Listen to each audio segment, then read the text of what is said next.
Hello everyone, कैसे हैं आप लोग। आई होप कि आप लोग बहुत अच्छे होंगे और अपनी पढ़ाई को भी बहुत अच्छे तरीके से कंप्लीट और कवर अप कर रहे होंगे। जैसा कि आप लोगों को पता है कि अभी हम लोग हमारे क्लास 11th के बिजनेस स्टडीज सब्जेक्ट को पढ़ रहे हैं और बिजनेस स्टडीज सब्जेक्ट में हम लोग हमारे चैप्टर नंबर 6 को या फिर यूँ कहा जाए कि हमारे चौथे वाले बिजनेस ऑर्गेनाइजेशन को पढ़ रहे हैं, जिसका नाम कहता है कोऑपरेटिव सोसाइटीज, जिसको हिंदी में हम लोग सहकारी समितियां के नाम से जानते हैं। और आज का ये वाला पर्टिकुलर वीडियो हमारे इसी चैप्टर का पार्ट नंबर 4 होने वाला है और टाइप्स ऑफ कोऑपरेटिव सोसाइटी का पार्ट नंबर 2 होने वाला है।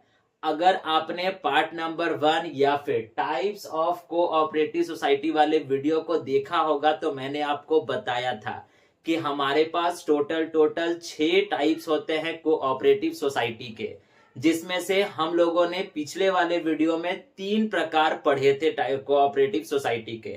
और आज के इस वीडियो में हम लोग बचे हुए 3 काइंड्स को और टाइप्स को पढ़ेंगे कोऑपरेटिव सोसाइटी के।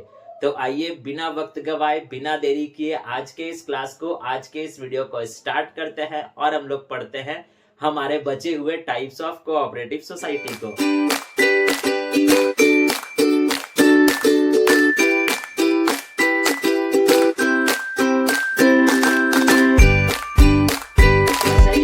आपको बताया कि हमारा आज का ये वाला पार्ट, ये वाला वीडियो हमारे कोऑपरेटिव सोसाइटीज का पार्ट नंबर 4 होने वाला है, या फिर यूं कहा जाए कि टाइप्स ऑफ कोऑपरेटिव सोसाइटी वाले टॉपिक का पार्ट नंबर 2 होने वाला है।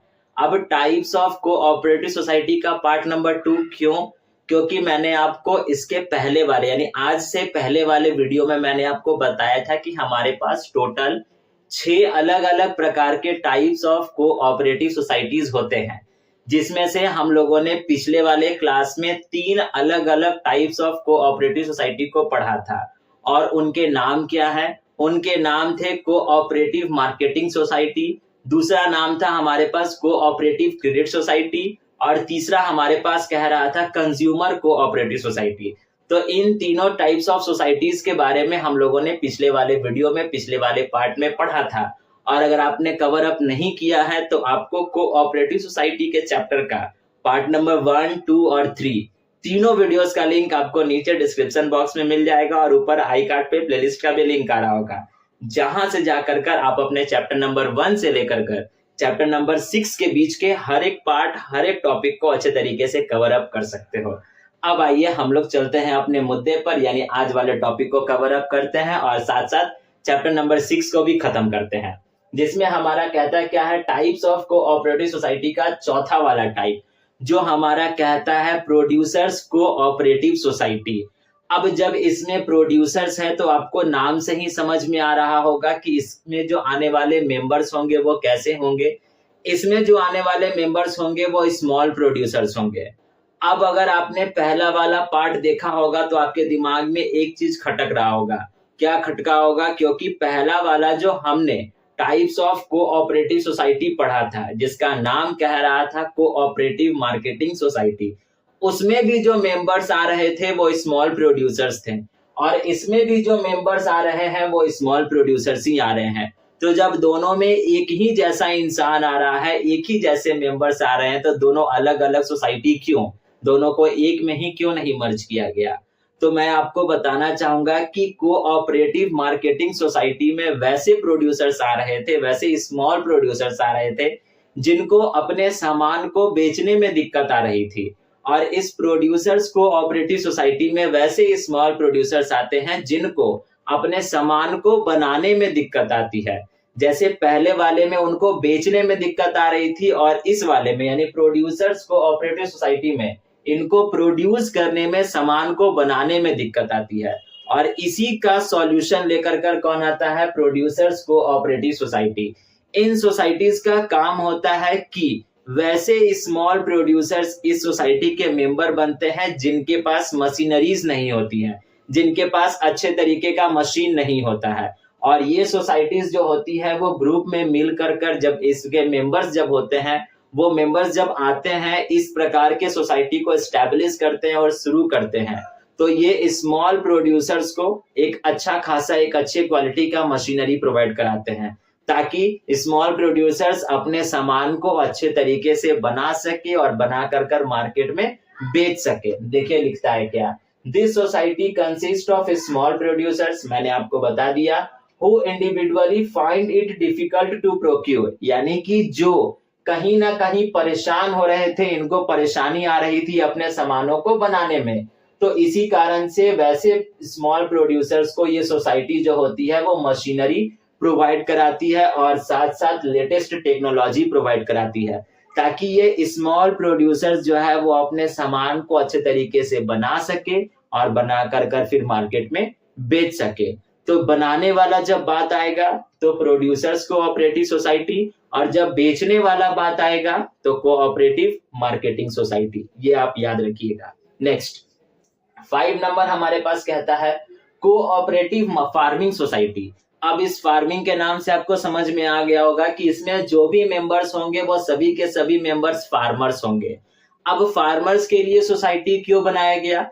क्योंकि आपको पता होगा हमारे पास बहुत सारे ऐसे फार्मर होते हैं जो गरीब होते हैं, जो इतने कैपेबल नहीं होते हैं कि वो बहुत बड़े बड़े मशीन्स को खरीद सके और अपने पर्सनल यूज के लिए खरीद सके।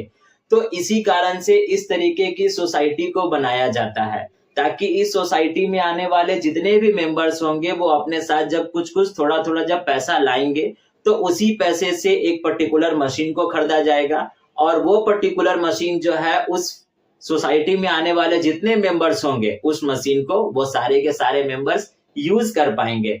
और अगर वैसा इंसान जो उस सोसाइटी का मेंबर नहीं है तो उसको भी वो दे पाएगा रेंट के तौर पर, और जब रेंट के तौर पर वो मशीन जाएगा तो उसके बदले में पैसा आएगा, तो पैसा आएगा तो प्रॉफिट हो गया, या फिर जो मशीन वो खरीदे होंगे तो उनका मेंटेनेंस का कॉस्ट उससे निकल जाएगा। तो इसी कारण से इस तरीके के फार्मिंग सोसाइटी को बनाया जाता है या फिर कोऑपरेटिव फार्मिंग सोसाइटी को बनाया जाता है, जिसमें आने वाले जितने भी मेंबर्स होते हैं वो फार्मर्स होते हैं और छोटे किसान होते हैं, जो अफोर्ड नहीं कर सकते हैं खुद के पर्सनल यूज के लिए बड़े बड़े मशीनों को खरीदना। तो बड़े बड़े मशीनों की इनकी आवश्यकता तो पड़ेगी खेती करने के लिए, तो इसी कारण से ये लोग जो होते हैं वो एक प्रकार का सोसाइटी को स्टार्ट करते हैं जिसका नाम देते हैं कोऑपरेटिव फार्मिंग सोसाइटी। और उसमें खरीदी गई जो भी मशीनरी होती है उसमें आने वाले जितने मेंबर्स होते हैं वो सभी के सभी मेंबर्स इन मशीनों का इस्तेमाल करते हैं, और साथ साथ इन मशीनों को वो लोग रेंट पर भी देते हैं ताकि उनसे प्रॉफिट भी मिल सके, ये लोग प्रॉफिट भी कमा सके। ठीक है, तो इसी कारण से कोऑपरेटिव फार्मिंग सोसाइटी को चलाया जाता है या फिर बनाया जाता है। लास्ट वन हमारे पास कहता है कोऑपरेटिव हाउसिंग सोसाइटी। अब इन हाउसिंग सोसाइटी का मतलब क्या हो गया, कोऑपरेटिव हाउसिंग सोसाइटी का मतलब क्या हो गया? अब देखिए बहुत सारे ऐसे लोग होते हैं जिनके पास खुद का घर नहीं होता है, या फिर वो घर नहीं खरीद पाते हैं, घर क्या छोड़िए वो जमीन तक नहीं खरीद पाते हैं।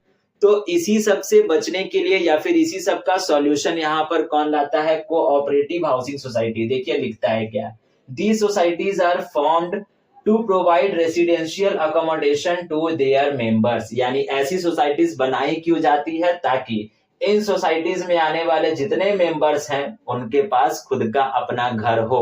अब घर कैसे मिलेगा इनको? These societies purchase a big plot, ये लोग क्या करते हैं एक बहुत बड़ा प्लॉट खरीदते हैं, लैंड खरीदते हैं, कंस्ट्रक्ट फ्लैट ऑन दैट, और उसी जमीन पर ये लोग फ्लैट बनवाते हैं, और फ्लैट बनवा कर फिर उस फ्लैट को उसमें उसके मेंबर्स को यानी उस सोसाइटी के अंदर आने वाले जो मेंबर्स होते हैं उनको बेच देते हैं कम दामों पर और आसान से किस्तों पर, ताकि जो इंसान जो मेंबर पहले रेंट पर रह रहा था वो अब खुद के मकान में रहेगा, और धीरे धीरे कर ईएमआईज के तौर पर वो लोग जो है वो उस फ्लैट का जो भी जो प्राइस होगा वो उसको चुका पाएगा। अब आप कहोगे कि मान लिया जाए कि उस प्लॉट पे या फिर उस बिल्डिंग में मतलब 50 फ्लैट बन गया और मेंबर ही 20 है, बाकी का 30 फ्लैट का क्या होगा? तो बाकी का 30 फ्लैट वो लोग और किसी को बेच देगा, उससे जो प्रॉफिट आएगा उससे और ही लोग का फायदा हो जाएगा। तो इस तरीके से वो और ज्यादा लोगों को रेसिडेंशियल प्रोवाइड करा पाएंगे। तो इस तरीके के सोसाइटीज जो होते हैं वो बेसिकली लोगों को घर प्रोवाइड कराते हैं, और इसका नाम हम लोग देते क्या है? Cooperative housing society. और यही हमारे पास था छठा वाला यानी कि हमारा 6th वाला type of society. I hope कि आपको आज वाला तीनों का तीनों टाइप्स ऑफ कोऑपरेटिव सोसाइटी समझ में आ गया होगा। अभी आप क्या कीजिए, वीडियो को पॉज कर लीजिए और इसका स्क्रीनशॉट लेकर अपने पास रख लीजिए, और मेक श्योर कि आप इसको अपने कॉपी में बहुत अच्छे तरीके से राइट डाउन भी कीजिएगा। आई होप कि आपको ये सारे के सारे टाइप्स ऑफ कोऑपरेटिव सोसाइटी समझ में आ गए होंगे। अगर आप डायरेक्ट 4, 5, 6 को पढ़ रहे हो तो इस वीडियो के खत्म होने के बाद आप 1, 2, 3 को भी पढ़ लीजिएगा, ताकि आपके लिए बहुत ज्यादा आसानी हो जाएगा। ठीक है, तो आज के इस वीडियो के लिए बस इतना रहने देते हैं। और आज के इस वीडियो के साथ साथ हमारा ये वाला कोऑपरेटिव सोसाइटीज चैप्टर जो है वो अब खत्म हो गया। यानी कि अब हम लोग मिलेंगे हमारे बिजनेस स्टडीज के नेक्स्ट वाले क्लास में नए वाले चैप्टर के साथ, जो हमारा कहता है कंपनी और ज्वाइंट स्टॉक कंपनी।